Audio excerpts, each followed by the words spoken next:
अवघ्या 10 मिनिटात सोपा आणि पोटभरीचा नाश्ता आज आपण तयार करणार आहोत। बनवायला अतिशय सोपा, कमी साहित्यात तयार होणारा, पौष्टिक आहे, बनवायला अतिशय सोपा आहे। चला तर मग वेळ न दवडता आपण रेसिपीला सुरुवात करणार आहोत। प्रीती समय रेसिपीजमध्ये आपलं खूप खूप स्वागत आहे। तर इथे मी 1 वाटी गव्हाचं पीठ आणि 1 बटाटा घेतलेला आहे मध्यम आकाराचा। बटाटा मी धुवून घेतलेला आहे। आता ह्याची साल आपण काढून टाकूया। व्यवस्थित स्वच्छ करून ह्याला पुन्हा एकदा धुवून घ्यायचं आहे।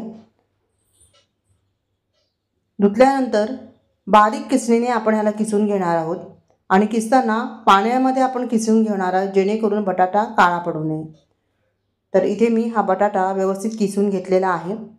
आता ह्याला स्वच्छ आपण धुवून घेऊया। बटाटा आपण 2 वेळा अगोदरच स्वच्छ धुतलेला आहे, त्यामुळे जास्त वेळा धुण्याची गरज नाही आहे। एकदाच आपण हे धुवून घेऊया। आता चांगलं पिळून घ्यायचं आणि मिक्सिंग बाउलमध्ये आपण ह्याला काढून घेऊया। तर इथे मिक्सिंग बाउल घेतलेला आहे, यामध्ये हा बटाटाचा किस आपण काढून घेतलेला आहे। ह्याला व्यवस्थित करून घ्यायचं। आता यामध्येच आपल्याला घालायचं आहे गव्हाचं पीठ। तर मी इथे 1 कप गव्हाचं पीठ घेतलेलं आहे मेजरिंग कपने। आता यामध्ये घालायचं आहे चवीनुसार मीठ, त्यानंतर घालायचं आहे पाव चमचा ओवा, ओवा नसेल तर जिरं घाला। त्यानंतर 2 हिरवी मिरची बारीक चिरून घातली, 1 मध्यम आकाराचा कांदा बारीक चिरून घातलेला आहे, अर्धा टोमॅटो बारीक चिरून घातलेला आहे आणि आता हे सगळं व्यवस्थित मिक्स करून घ्यायचं आहे। अगदी घरच्या साहित्यात पटकन होणारा नाश्ता आहे। चला तर मग ह्यामध्येच आता घालूया बारीक चिरलेली कोथिंबीर भरपूर आणि चिमूटभर हळद घातलेली आहे। आता 1 कप इथे मी पाणी घेतलेलं आहे। पाणी थोडं थोडं करून आपण ह्यामध्ये घालूया। ह्याचं आपल्याला बॅटर तयार करायचं आहे, मात्र ते जास्त सैल असता कामा नये किंवा जास्त घट्ट असता कामा नये, असं आपल्याला बॅटर तयार करून घ्यायचं आहे। तर म्हणून पाणी थोडं थोडं करून घालायचं आहे। व्यवस्थित मिक्स करत करत पाणी घालत घालत आपण हे बॅटर तयार करून घेऊया।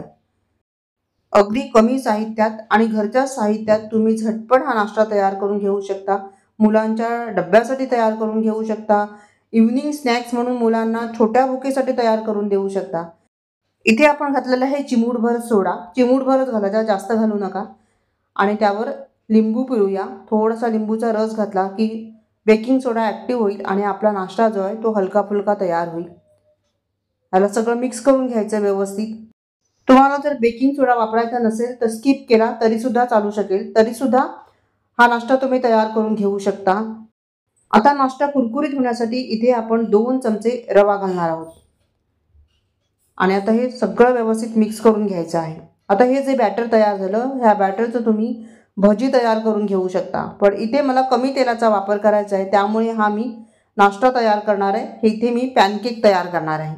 चला तर मग आपलं बॅटर आता तयार झालेलं आहे। आता इथे तवा मी ठेवलेला आहे, तव्यावर थोडंसं तेल घालून घ्यायचं। सुरुवातीला थोडंसं मी जास्त घातलेलं आहे, नंतर मात्र आपण कमी वापरू शकतो। 1 पळी इथे बॅटर घेतलेलं आहे आणि ते अशा पद्धतीने गोल पसरवून घ्यायचं आहे। गॅसची आच मध्यम ठेवायची आहे आणि मध्यम आचेवर मस्त असं आपल्याला हे पॅनकेक तयार करून घ्यायचे आहे। तर इथे मी ह्याला व्यवस्थित असं गोल तयार करून घेतलेला आहे। एक 2-3 मिनिटांनंतर खालची बाजू थोडीशी शिजल्यानंतर आणि वरची बाजू थोडीशी कोरडी व्हायला लागली की आपण ह्याला उलट करायचं। बघा, या पद्धतीने मी ह्याला उलट करून घेतलेलं आहे आणि आता चांगल्या ह्याला थोडंसं क्रिस्पी तयार करून घ्यायचं। दोन्ही साईडने खरपूस असं भाजून घ्यायचं आहे, उलट सुलट करत करत। मस्त आपला हा नाश्ता तयार होतो। खायला अतिशय स्वादिष्ट आहे, पोटभरीचा आहे आणि बनवायला अतिशय सोपा आहे। चला तर मग मी बघा ह्याला चांगलं असं भाजून घेतलेलं आहे। याच पद्धतीने आपण दुसरा पॅनकेक तयार करूया। असे छोटे छोटे पॅनकेक पटकन तयार होतात, मुलांना टिफिनमध्ये देऊ शकतात किंवा छोट्या भुकेसाठी पटकन तयार करून घेऊ शकतात। हा पॅनकेक तुम्ही चटणीसोबत खाऊ शकता, सॉससोबत खाऊ शकता किंवा मग नुसते सुद्धा छान लागतात। चला तर मग इथे मी ह्याच पद्धतीने आता सर्व पॅनकेक तयार करून घेणार आहे। घेतलेल्या साहित्यापासून 5 ते 6 पॅनकेक तयार होतात। रेसिपी आवडली तर लाईक आणि कमेंट करायला मात्र विसरू नका। व्हिडिओ पाहिल्याबद्दल तुम्हा सर्वांचे खूप खूप आभारी आहे। पुन्हा भेटूया अशाच एका छान नवीन रेसिपीसह। तोपर्यंत धन्यवाद, बाय बाय।